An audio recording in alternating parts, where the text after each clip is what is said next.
متعین کر سکتی ہیں کہ اگر میں نے پچھلے 6 مہینے میں کوئی کپڑا نہیں پہنا تو پھر اس کو ڈسپوز آف کر دینا ہی زیادہ بہتر ہے۔ دیکھا گیا ہے کہ عورتیں بہت پرانے کپڑے بھی رکھتی ہیں جن کو مہینوں نہیں سالوں بھی نہیں پہنتی، اور پھر جگہ کی وجہ سے کپڑوں کے رکھنے میں تنگی ہوتی ہے۔ جب آپ کپڑوں کو لٹکانے لگیں تو کپڑوں کو لائٹ کلر سے ڈارک کلر کی طرف لے کے جائیں۔ مثلا ہینگر کے ساتھ لٹکانے ہیں تو لائٹ کلر پہلے ہو اور پھر ڈارک کلر آ جائے، تاکہ پھر کپڑے کا نکالنا بھی آسان ہو جائے۔ انٹرمیٹنٹ کلرز کے کپڑوں کو لٹکائیں گی تو پھر ڈھونڈنا مشکل ہوگا، پتہ ہی نہیں چلتا کہ وہ کپڑا کہاں تھا۔ ایک کلر کے کپڑے ایک جگہ ہوں اور وہ بھی لائٹ سے ڈارک کی طرف جو ہے جا رہے ہوں۔ اب ہر گھر میں جوتوں کو رکھنا پڑتا ہے، تو شوز کے لیے آپ ایک سٹوریج ریک بنوائیں اور اس میں شوز کو سٹور کریں۔ بعض اوقات بچوں کے جو شوز ہوتے ہیں ان کو پلاسٹک ٹب میں رکھنا پڑتا ہے، تو وہ بھی ٹرانسپیرنٹ ٹب ہونا چاہیے اور اس کے اوپر لیبل لگا دینا چاہیے تاکہ پتہ چلے کہ بچی کے جوتے کہاں ہیں اور بیٹے کے جوتے کہاں ہیں۔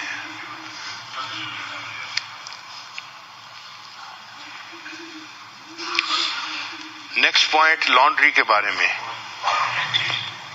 کہ لانڈری کی جو باسکٹس ہیں ان کے اوپر انسان کو پیسہ خرچ کرنا چاہیے اور ہر کمرے میں لانڈری باسکٹ رکھنی چاہیے، تاکہ جو بچے کپڑے اتاریں یا مرد کپڑے اتاریں وہ ان کو فرش پہ پھینکنے کی بجائے اس لانڈری باسکٹ کے اندر ڈال دیا کریں، اور آپ کا کام ہو کہ لانڈری باسکٹ سے کپڑے لے کے اب ان کو واش کرنا ہے۔ اور یہ لانڈری جو اس کے جو باسکٹ لی جائیں یہ ایسی ہوں کہ جو پائل اپ ہو سکیں ایک کے اوپر دوسرا۔ چنانچہ اگر گھر کے 5 کمرے ہیں اور آپ روزانہ 5 باسکٹس منگواتی ہیں لانڈری روم میں، تو ایک کے اوپر رکھنے کی وجہ سے وہ جگہ بھی زیادہ نہیں لیں گے اور سب اکٹھے ایک جگہ پر ہو بھی جائیں گے۔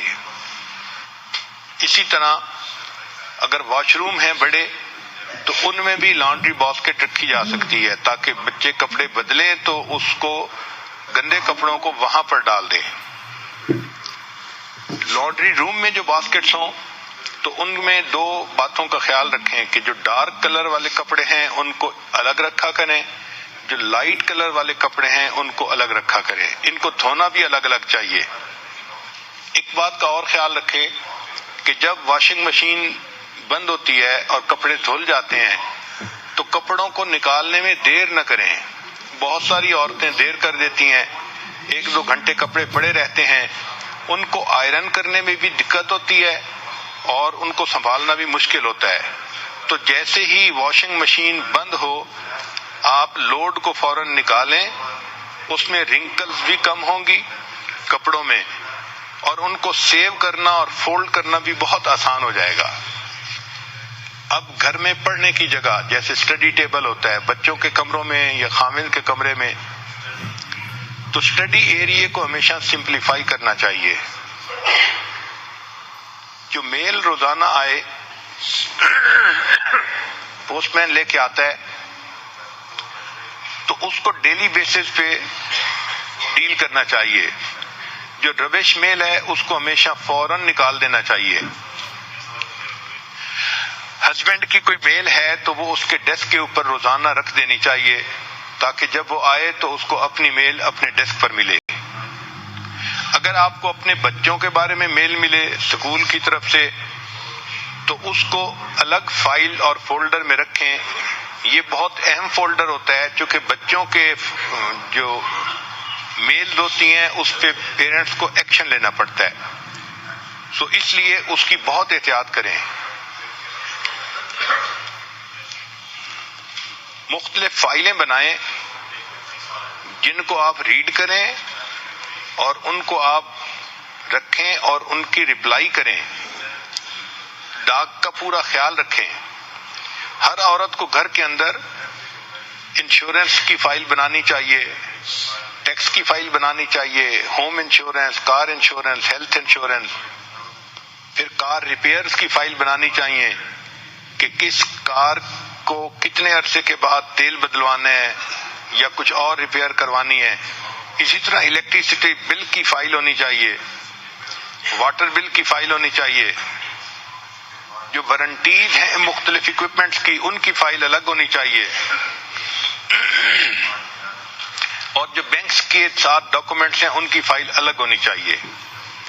یہ آفس ہر عورت کو اپنے گھر کے اندر ارینج کرنا چاہیے. اب نیکسٹ ہے کھانے کے متعلق. تو میک اے مینیو پلانر. آپ ہفتے کا ایک پلان بنائیں کہ میں نے ہفتے کے دن کیا کوک کرنا ہے، سنڈے کو کیا کرنا ہے، منڈے کو کیا. اپنی مصروفیت کو سامنے رکھ کے اس کو بنائیں. جس دن آپ کے دوسرے کام زیادہ ہیں اس دن آپ کوکنگ کو کم کریں، اور جس دن آپ فارغ ہیں اس دن آپ 1-2 ایڈیشنل ڈشز بھی بنا سکتی ہیں. لیکن اگر پہلے سے پلان بنایا ہو تو گروسری کرنا بھی آسان ہوتا ہے اور کوکنگ بھی وقت پہ کرنا آسان ہوتا ہے. اکثر عورتیں صبح اٹھتی ہیں تو اس وقت سوچتی ہیں کہ آج کیا پکانا ہے. اس میں ٹائم بھی ضائع ہوتا ہے اور ریسورسز بھی صحیح استعمال نہیں ہوتے. مینیو بناتے ہوئے کریٹ ورائٹی. اس میں ورائٹی ہونی چاہیے.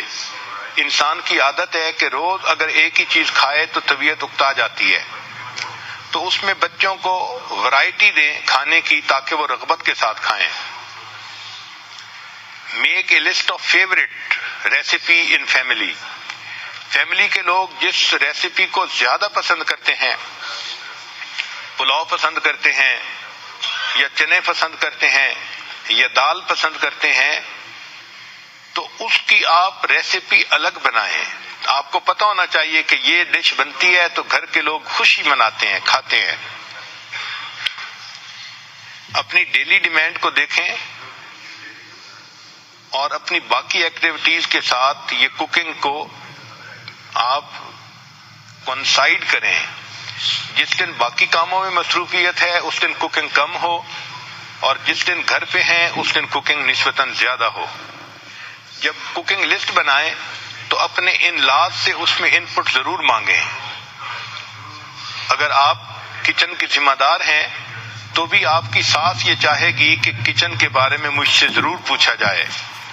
تو اس پوائنٹ کو نہ بھولیں کہ ان لاز کا مشورہ بھی اس میں شامل کرنا چاہیے.